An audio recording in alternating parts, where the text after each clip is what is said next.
대전평화교회 새벽 말씀 나눔입니다. 오늘은 2022년 11월 10일 목요일입니다. 오늘 하루 하나님이 주시는 놀라운 은총과 위로와 복주심이 말씀을 들으시는 여러분들과 함께 하시기를 소망합니다.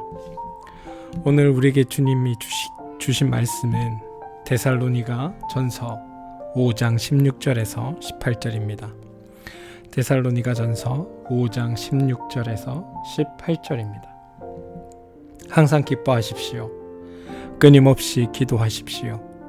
모든 일에 감사하십시오. 이것이 그리스도 예수 안에서 여러분들에게 바라시는 하나님의 뜻입니다. 데살로니가 전서 5장 16절에서 18절 말씀. 샬롬. 어제 하루는 하나님의 은혜 안에서 평안하셨습니까? 하나님의 선한 인도하심과 위로하심이 여러분들 삶에서 경험되셨습니까? 오늘 하루도 여러분의 삶을 도우시고 여러분의 삶을 축복하시고 여러분에게 선한 뜻과 은혜로 함께 하실 하나님이 발견되어지고 만나지는 그런 복된 날 되시기를 주님의 이름으로 축원드립니다. 다시 오실 주님을 기다리는 사람들의 삶의 특색은 무엇일까요? 주님이 다시 오신다. 그리고 주님이 다시 오실 날을 기다리는 그리스도인들의 삶은 어떠해야 할까요? 다른 말로 하면 그가 그리스도인임을 드러내는 무언가 특별한 표식, 어떤 특별한 인식표 같은 것들이 있느냐라는 말이기도 합니다. 바울 사도는 만약에 그런 것들이 있다면 그것은 바로 기쁨과 기도와 감사일 것이다 라고 요약하여 오늘 말씀을 통해 우리에게 전달해 줍니다. 하나님의 다시 오실 주님을 기다리는 그리스도인들의 삶은 무엇으로 드러내냐 하면 기쁨과 기도와 감사를 통해 그가 다시 오실 그리스도를 기다리는 하나님의 사람입니다 라고 드러낼 수 있다라고 바울 사도는 오늘 우리에게 가르쳐주고 있는 것입니다. 기쁨은 대개 우리가 바라는 것들이 이루어질 때 느껴지는 감정입니다. 그렇다면 이 기쁨이란 거는 사실 외부의 영향을 받게 마련입니다.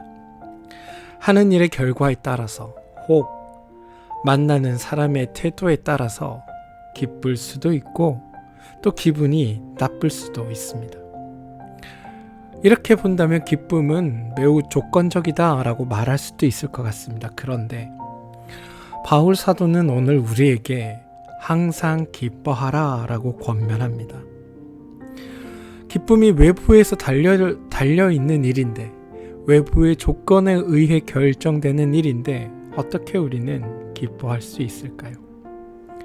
기쁨이 내 마음 먹는 대로 누릴 수 있는 게 아닌데 왜 바울 사도는 이렇게 불가능한 것들을 우리에게 요청하고 있을까요? 왜냐하면 우리 그리스도인들에게 있어서 기쁨의 뿌리가 바로 밖에 있지 않기 때문입니다.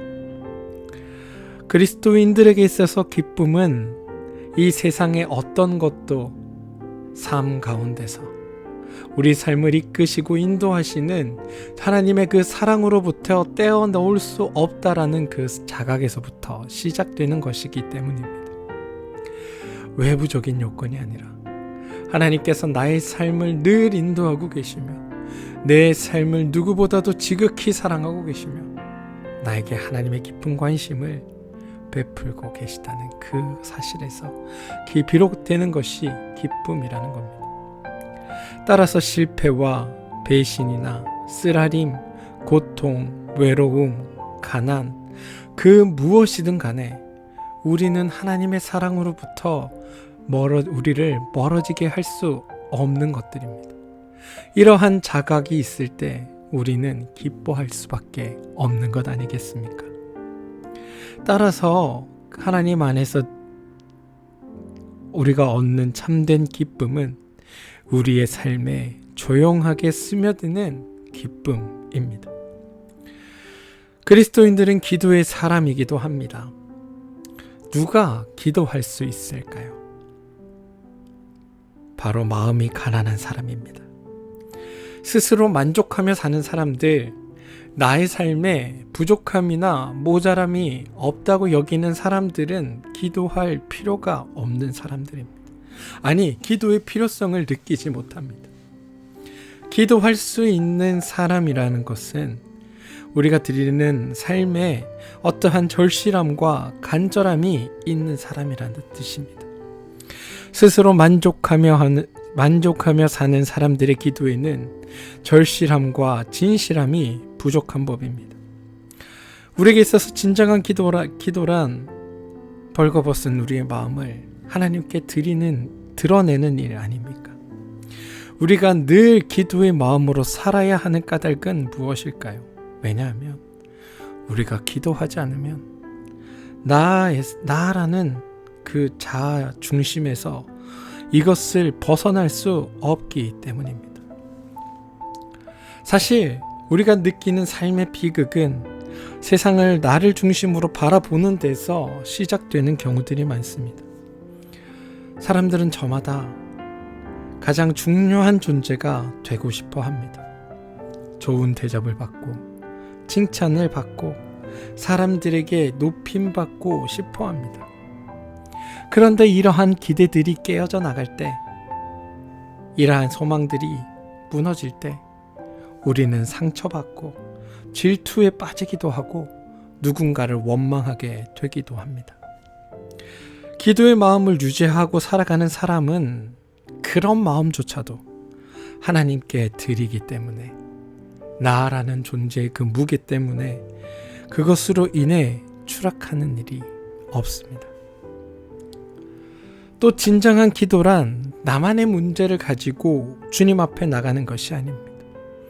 우리가 중보하며 기도할 때 우리의 이웃들과 자녀들과 또 여러 교우들이 처해 있는 사업체와 또 그 삶의 자리들을 놓고 우리가 기도할 때 나만의 문제를 가지고 기도하는 것이 아니라 그 삶의 자리에 처해 있는 우리의 연약한 이웃들, 우리의 가족들을 위해 기도하듯이, 기도의 사람은 힘겨워하며 살고 있는 이들, 눈물의 그 골짜기를 걷고 있는 그런 이들에게 관심을 두고 그들의 사정을 하나님께 알리는 사람입니다.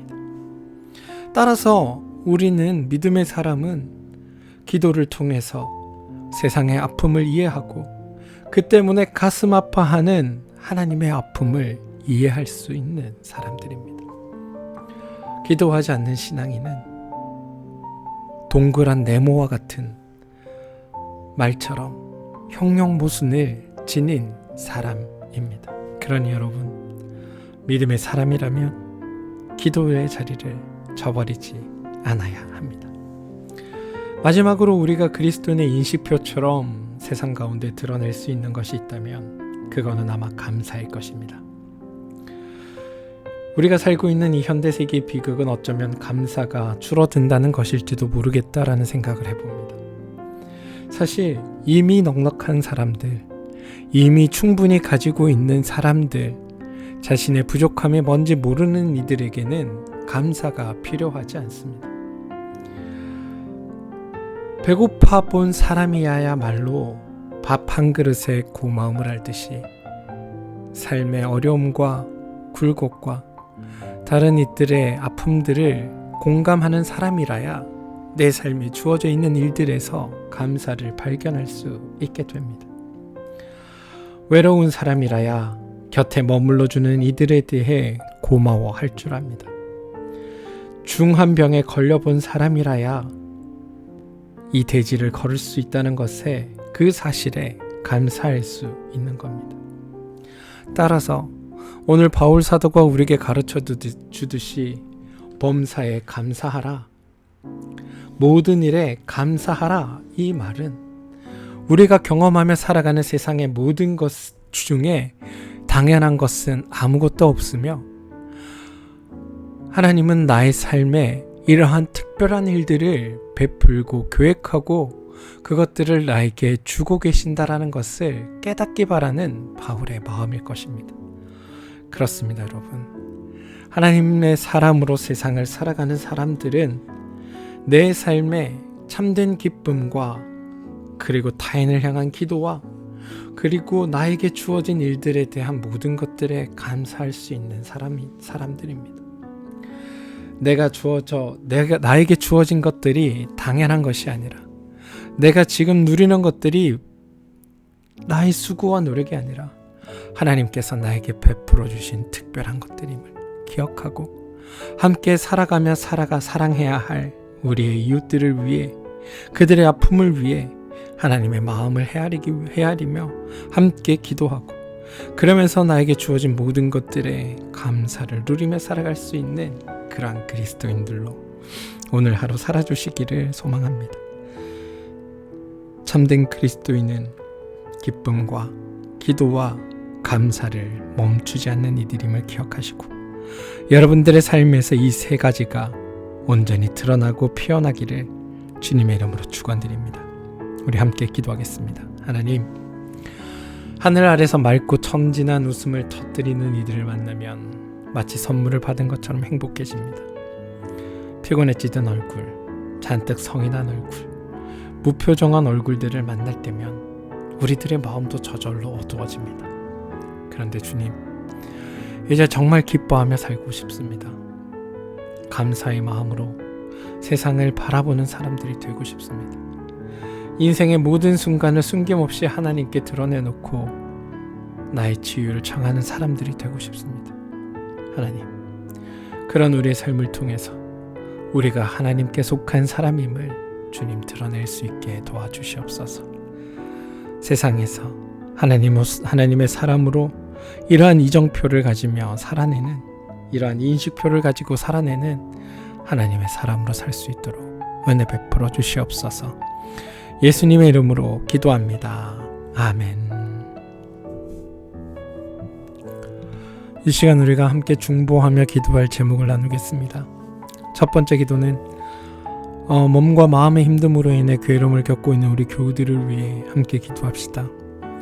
하나님께서 그들을 찾아가 주셔서 그들의 아픈 부위 가운데 하나님 손 얹어 주시고 하나님 회복시켜 주시고 일으켜 주셔서 그들의 연약함이 오히려 하나님의 그 사랑을 경험하게 되는 놀라운 일이 되게 해달라고 우리 함께 기도하길 소망합니다. 특별히 몸의 육신의 연약함으로 인해 힘들어하고 있는 교우들에게 하나님 직접 손 얹어 회복시켜 주시고 치유케 하여 주셔서 그들이 온전하게 건강해질 수 있도록 어제보다 오늘보다 내일이 더 강건해지는 은혜가 그들의 삶에 나타날 수 있도록 함께 기도해 주십시오.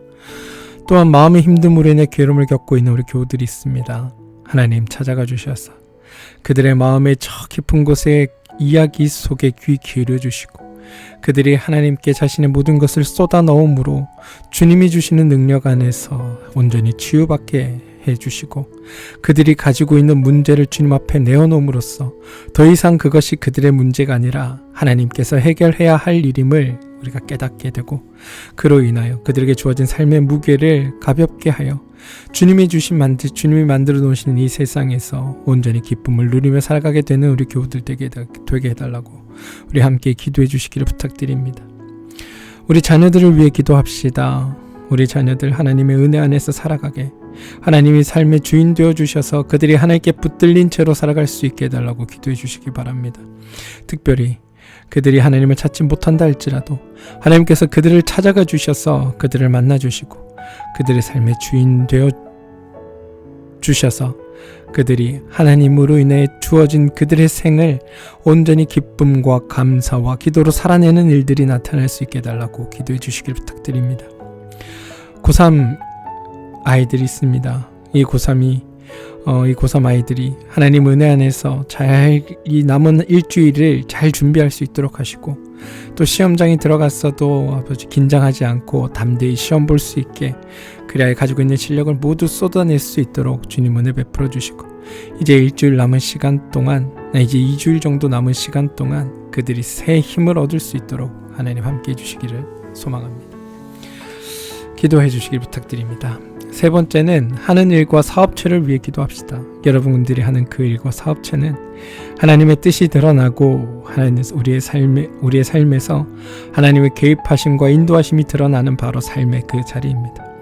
우리들에게 좋은 사람들 붙여주시고 또 좋은 이웃들을 허락하여 주시고 또 좋은 거래처와 좋은 일 이렇게 번창하는 사업들 가운데 주님 함께해 주셔서 하나님의 능력 안에서 형통케 되는 은혜가 그리고 날로 번창하는 그 은총이 우리 삶에서 드러날 수 있게 해달라고 기도해 주시기 바랍니다. 또한 여러분이 일하는 그 사업체와 또 여러분이 일하는 삶의 그 자리를 통하여 살아계신 하나님이 만나여지는 그 복된 자리가 되도록 또 그리스도됨을 드러내는 그런 자리가 되도록 함께 기도해 주시기 바랍니다. 교회를 위해 기도해 주십시오. 우리 평화교회가 하나님의 뜻 안에서 주님의 뜻을 이루어내고 하나님을 기쁘시게 하는 교회로서의 역할을 잘 감당할 수 있게 해달라고 기도해 주시기 바랍니다. 또한 우리 교회를 통해서 하나님 나라를 온전히 경험하게 되는 일들이 나타나게 해달라고 기도해 주시기 바랍니다. 마지막 기도 제목입니다. 이태원 참사 희생자들과 그 유가족들이 온전히 하나님 은혜 안에서 위로받게 되기를 소망합니다. 이 땅에 더 이상 이런 끔찍한 일들이 벌어지지 않도록 더 이상 이 땅에서 이렇게 무고하게 목숨을 잃는 일이 벌어지지 않도록 주님 도와주시고 이 일로 인해 힘겨워하고 있는 그들에게 하나님 하늘의 위로를 전할 수 있도록 주님 함께하여 주시옵소서. 오늘 하나님께서 여러분의 삶을 지키시고 인도하실 것입니다. 그러니 여러분들은 여러분의 그 삶의 자리에서 주님께 모든 일을 내어 맡기고 기쁨과 감사와 기도의 자리에 머물 수 있게 되기를 소망합니다. 오늘 하루 하나님이 여러분들과 함께 하시기를 소망하며 우리 함께 기도하며 나갑시다.